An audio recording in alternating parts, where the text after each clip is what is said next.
More and more young people are starting to lose any sense of confidence and self-esteem. GCSEs, bullying and mental health issues are all causing massive levels of stress, affecting the confidence of more and more students. We interviewed students of Bournemouth and Poole College to get their opinions.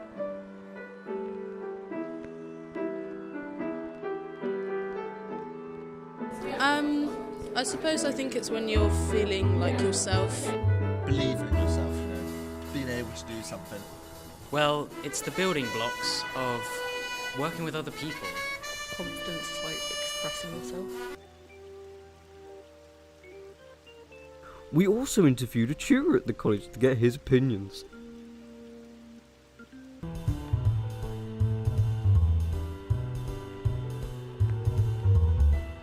My name is Patrick Piero. I am a lecturer at Bournemouth and Poole College, teaching predominantly 16 to 19-year-olds, and I've been doing this since 1997. One often gets an idea if a student is suffering from low confidence or self-esteem. They tend to become more withdrawn, much quieter. You see them not engaging with others around them often.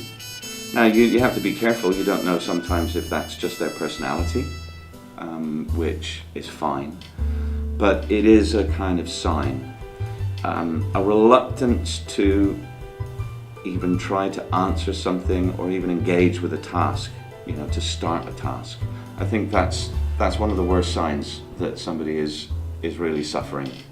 The thing about low confidence and self-esteem is that it can seriously impact on one's mental health. In fact, sometimes those things are so conflated that it's difficult to untangle. Is it low self-esteem and lack of confidence that starts to cause mental health issues, or are there mental health issues going on which may be one of the impacts of those may be on their confidence and self-esteem? It's clearly very connected because it's a psychological issue. So that certainly fits into mental health issues. But depression is one of the most common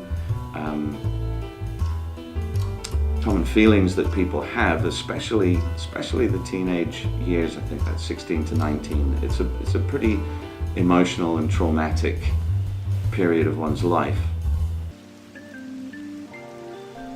Confidence and self-esteem are qualities that are becoming more and more rare with young people, but there are still ways to improve them.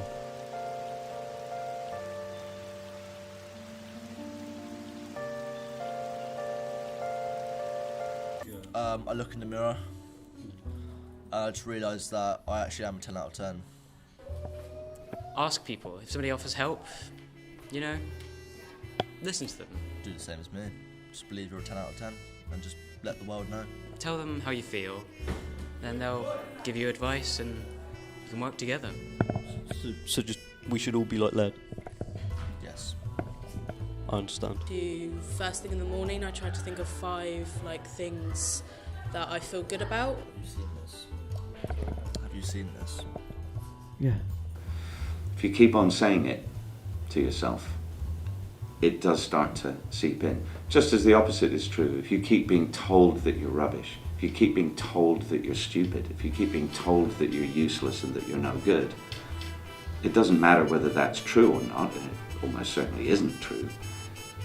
Just the repetition of that can end up making you feel useless, no good.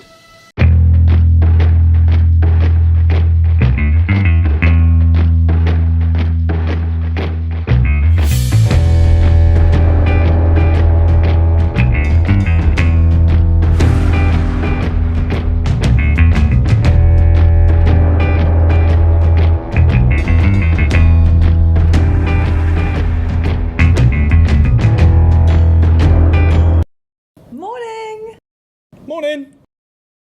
Wait! Stop! Where's your lanyard?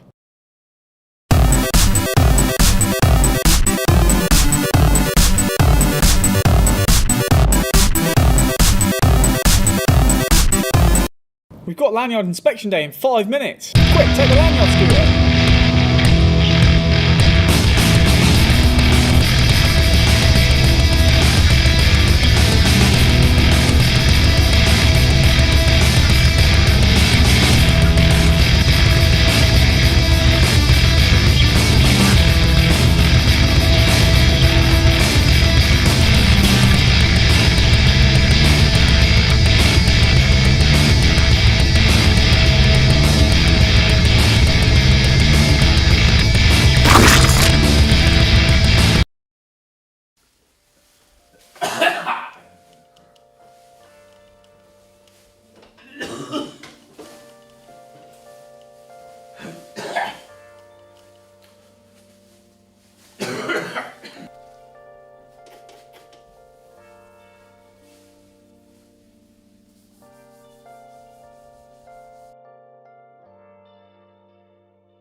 He's got the device.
To the beat of the drums. Oh, what a shame that you came here with someone. So while you're here in my arms, let's make the most of the night like we're gonna die young. We're gonna die young.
Once upon a time in a green and pleasant land, there lived a sun. What? I'm the sun. The sun spent each day in the sky, generally happy to hang around, lighting up the land and making people happy. One day, though, a cloud appeared. What? I'm a cloud, ain't I? The cloud made his way ominously across the sky, making the sun more and more concerned as he closed in on his space. Until the cloud actually passed in front of the sun, completely obscuring him from the land. The land went dark, and the people became nervous. This went on for a while until the sun relaxed a little and thought to himself, This'll pass. This'll definitely pass. And so it did. The cloud, sensing the sun was no longer frightened of it, fled the scene like a pantomime villain. Right, I'm off. You haven't heard the last of me. And the sun returned to lighting and warming the land for the people. And there was much rejoicing. The end.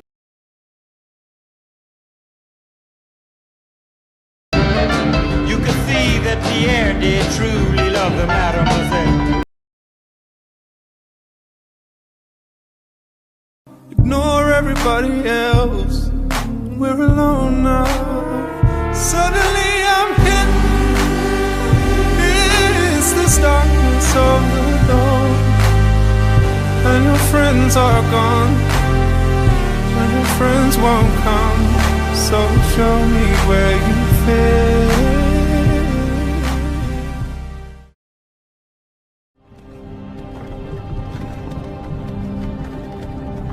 Hey, you. You're finally awake. You were trying to cross the border, right?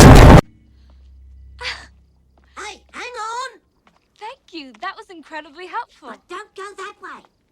What was that? I said, don't go that way. Never go that way.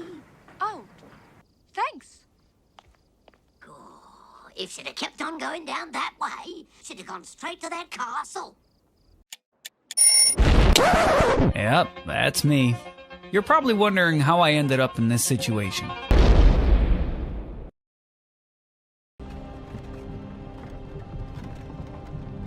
Hey, you.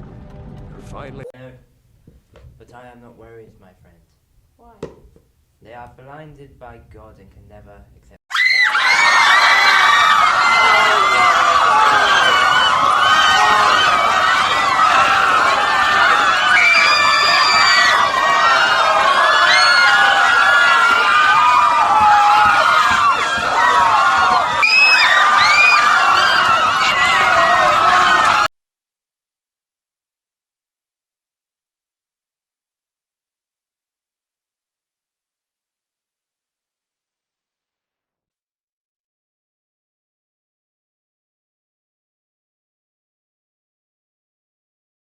Editing is the process of selecting and preparing written, photographic, and cinematic material that are used by people to convey a message or information. The editing process can involve correction, condensation, organisation, and many other modifications performed with an innovation of producing a correct, consistent, accurate, and complete sense of work. The editing process often begins with the author's idea for the work itself, continuing as a collaboration between the author and the editor as the work is created. Editing can involve creative skills, human relations, and a precise set of methods. This documentary serves to discuss the beginning of editing, how far it's come over the years, how easy but detailed it is now, and the importance of editing to the film industry. Back in 1890, Thomas Alva Edison invented the first motion graphic projector along with his assistant William Laura Dixon.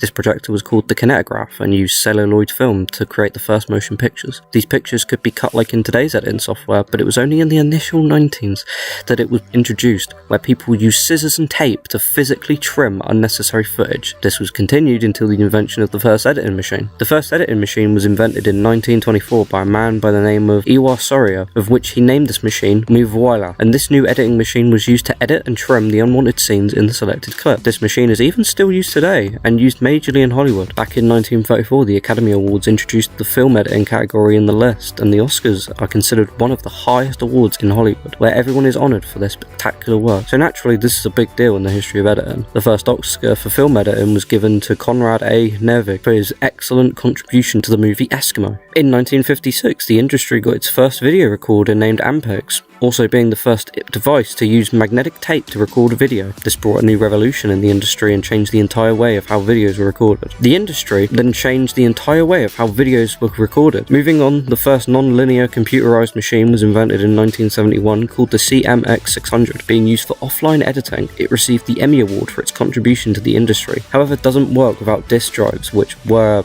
the size of a washing machine, making it less than portable. Then we hit the period of revolutionary invention between 1985 and 1991, which was between these 6 years that the video industry saw the introduction and invention of some of its most popular softwares, beginning with the invention of Harry in 1985 by Quantel. Harry was the first all-rounder video editing and digital compositing system. However, due to technological limitations, Harry was only capable of applying effects to the maximum of 80 seconds of uncompressed 8-bit video. Just after 2 years, in 1987, Apple launched the Avid Media Composer, not being the first non-linear editing software, but it was revolutionary design that is still in existence today. Then in 1991, Adobe came with its first video editing software, Premiere Pro. Today it's become the industry-leading software for video editing. I mean, the software is widely used across the globe by beginners and professionals alike. Post-production editing is another area in which digital trumps the usage of film. Adding visual effects to film was often a precise art, one of which the effect had to blend seamlessly with what was being shot. This was a painstaking process that editors thankfully no longer have to endure. Digital effects are created and added to a shot within the same program or family of programs. Furthermore, this same software allows editors to work on entire sections of films, allowing them to easily piece scenes together after the post-production's effects are added in. This also includes audio, which now has a high-definition digital file that ensures that the audience of the film will in fact be able to hear every word spoken and action taking place in the film that they are currently watching.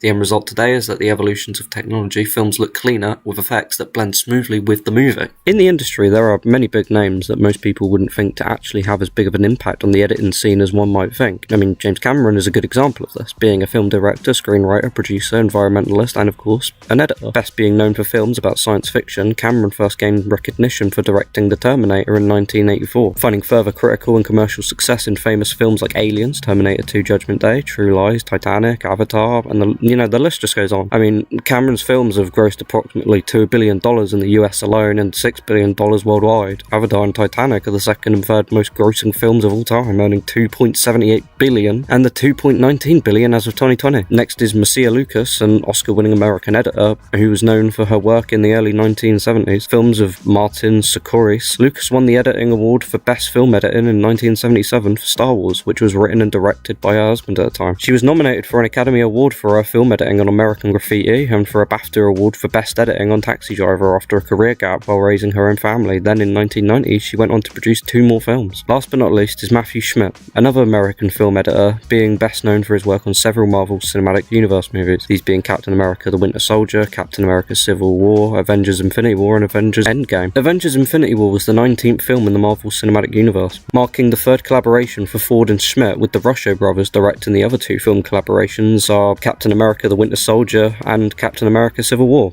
Schmidt first worked with Ford as an assistant editor, beginning with the first Avengers film, and started sharing the editing credit with Ford, beginning with Captain America the Winter Soldier. Together they edited Avengers Endgame and Avengers Infinity War back to back, as it became a 2-year project, sometimes even editing parts of the film while scenes were still being shot. More than 900 hours of film was shot between 2 films, making the editing process a massive undertaking. However, films rank among the biggest box office earners of all time. Editing is a very unique part of filmmaking because the post-production segment is arguably the most creative part of the entire entire process, as it allows you to really bring everything into place and bend it to how you want it to look, sound, feel, and how it all just joins together. In a way of speaking, without the ability to edit, there is no film. However, this doesn't mean that the process is easy. It's an art form that has no limits. As technology continues to advance, new tools and softwares change the game dramatically, and thus editing techniques are born, ways of conveying something to the audience without them even knowing. A good example of this is montages. A montage is an editing technique that signifies the passage of time or helps to give an overall context to a story with quick cuts, being often used to see athletics training or preparing for a big match in montages, but this can really be used for almost any transformation by character and normally underscored by music. Next is match cut, which is an edit that gives context and continuity to a scene, pushing it in a certain direction without disorientating the viewer. Editors use it to either move between scenes or move around a space while keeping everything coherent. A basic example is shooting someone opening a door from behind and then cutting to the opposite side as they walk through it. Another technique is cutting on action, which is as it sounds. You cut to the point of action because that's what our eyes and brains are naturally expecting. When someone kicks open a door or smashes a window, we expect to see the change in angle. When the door is kicked or the window is shattered, not after the door's flown off its hinges and the swaying glass is like fallen on the floor and settled. Okay, so first I got all my clips in here, into my media browser. I put them all in to where I want them to be, and then I first found out when I was just behind that wall there, cut that out. So then I walk into frame, I drop the glass, and then I want to cut it out just as the glass drops. And in the next frame, I want to make sure that you can see it full, just as the glass has just fallen and crashed on the ground. And then you put them right next to each other, play it back, and you get this. I'm walking up, I'm on the phone, I look in front of me, shot, drop glass, cut, smash. There, perfect. One thing that I always assume that I'm gonna really detest, but then end up getting totally addicted to, is masking, is animating masks around things, which, you know, is totally mundane, but an essential part of visual effects editing, and something that's really important to get right. So even though it's not the most kind of visually interesting thing, it's sometimes the thing that makes your effects really work. Horror. Mainly because that's my favourite genre of film, but I really like kind of exploring the ways in which you can pace the edit in order to create a sense of unease or to try and scare people, and I think that's a really kind of interesting thing to get into psychologically through necessity, really, because, you know, most of the films I've ever made have been made completely independently with no money whatsoever. So it kind of spawned out of having to do the visual effects myself in order to get something made. And from that kind of just grew and got more and more interested, kind of, you know, learned new skills and developed as I went along.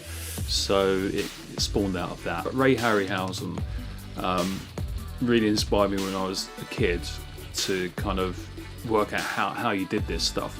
You know, the skeletons fighting people, you know, you've got these sort of small skeletal maquettes fighting a kind of, you know, a live action person, and that really inspired me.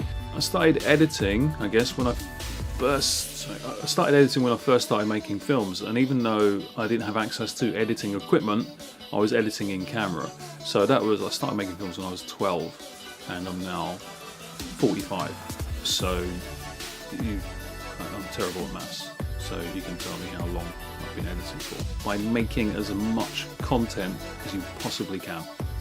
There's no other way of doing it.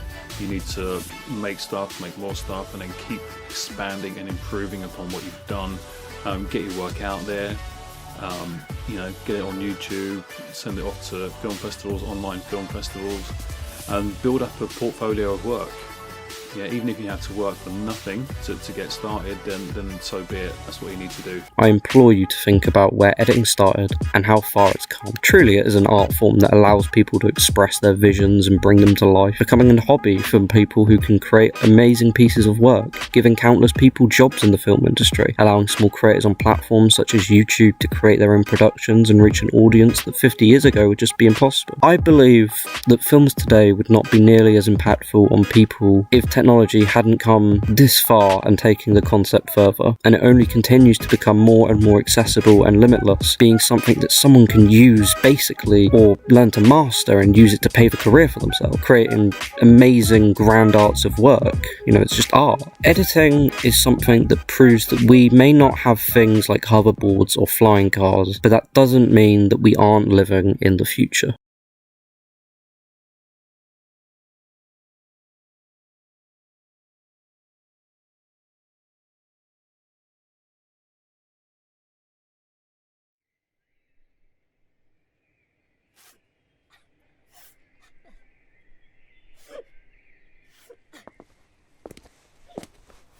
Oi, what you crying for? Man the fuck up. Alright? You're a boy.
What the fuck do you think you're doing? I'm not raising some goddamn faggot!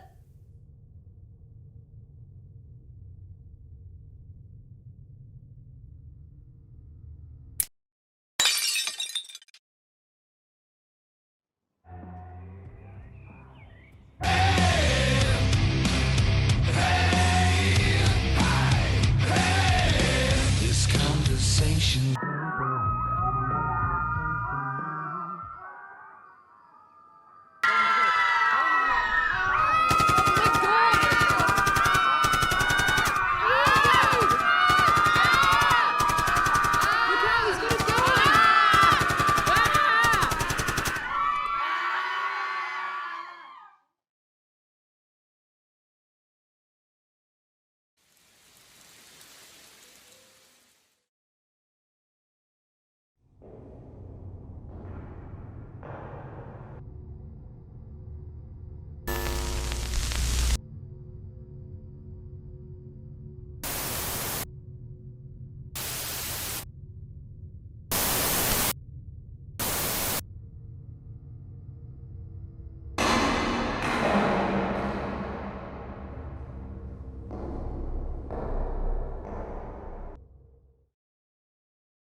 Why are you so moody, you lazy prick? Oh, you fucking useless dick.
Saw the streets of Cairo on the midway. She had never strayed.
Don't bogey fucking.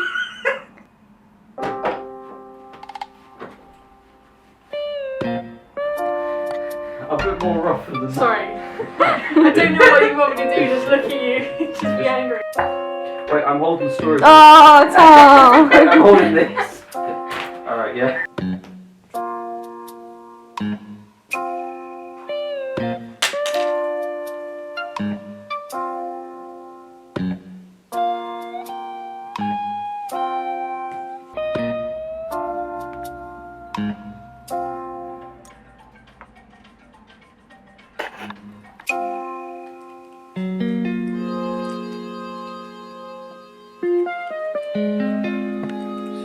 Hi, what are we chills? No. A bit harder. No. It's like really, it's really wet there.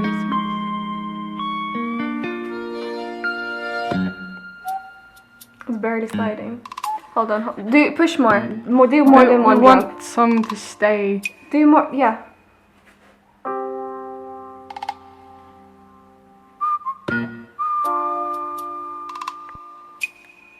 Okay, it's clean.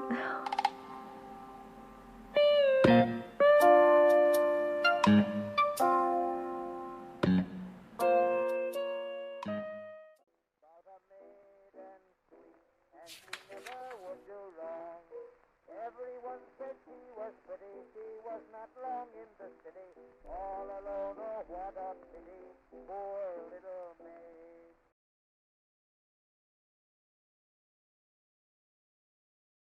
She never saw the streets of Cairo. On the midway, she had never strayed.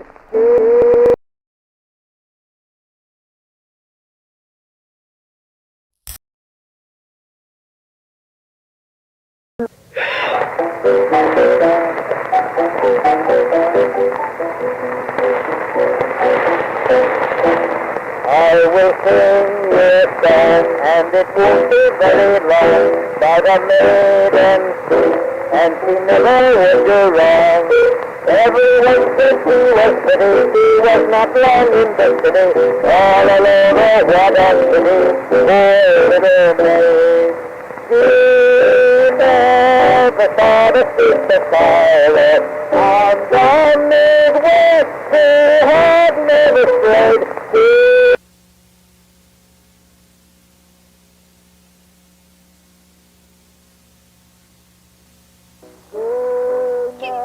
from me! saw the streets of Cairo. On the midway, she had never strayed. She never saw the coochie coochie. Poor little girl.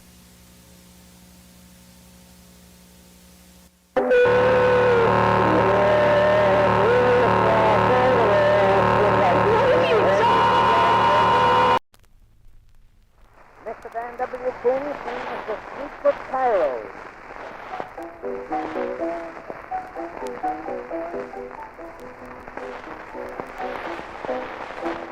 I will sing you a song, and it won't be very long, about a maiden sweet, and she never would do wrong.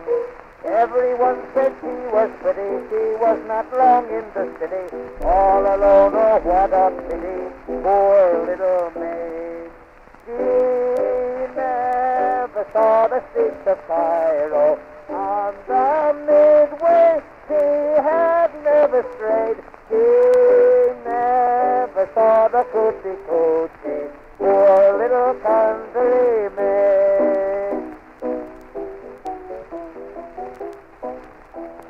She was engaged as a picture for to pose, to appear each night in abbreviated clothes. All the dudes were in a flurry, for to catch her they did hurry. One who caught her now is sorry, poor little maid.